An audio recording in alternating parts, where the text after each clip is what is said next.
Sizzling chicken sisig, ensalada, crispy beef pata, kare-kare, fried chicken, at bulalo. Hello mga kabayan! Another food trip dito sa Manila Pinoy Restaurant and Bakery. Located nga pala ito guys sa likod ng gift collections dito sa Hamdan malapit sa Lifeline Hospital. At ito nga kinain namin ay talagang mula pa sa fresh na mga ingredients hanggang sa pagluto ay nasaksihan namin.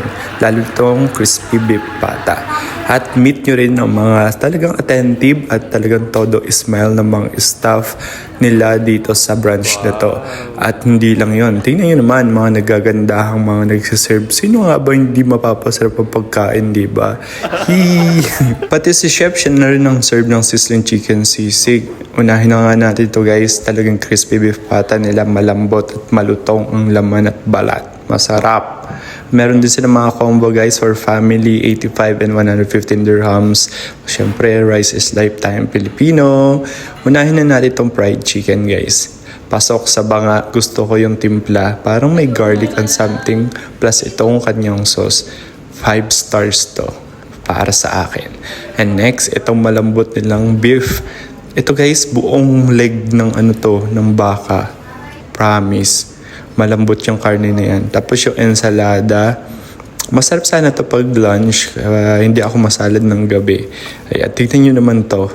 Diba? Ang lambot ng beef guys. Ang lambot.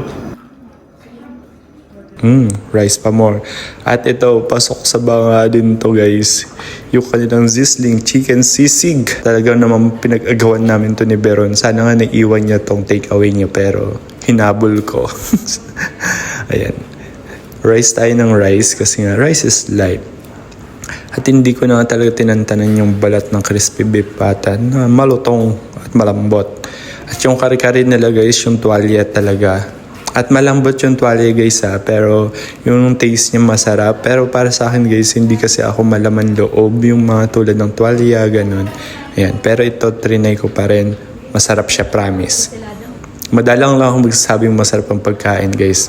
Mapapansin nyo yun sa mga video ko. Kaya dito, 5 star din tong kare-kare. Masarap. Ayan o. Ayan. Subo lang ng subo guys. Hanggang matakam kayo. Next, ang bulalo. Siyempre, ang kukunin natin dito. Ano pa ba? Yung pang pa-high blood.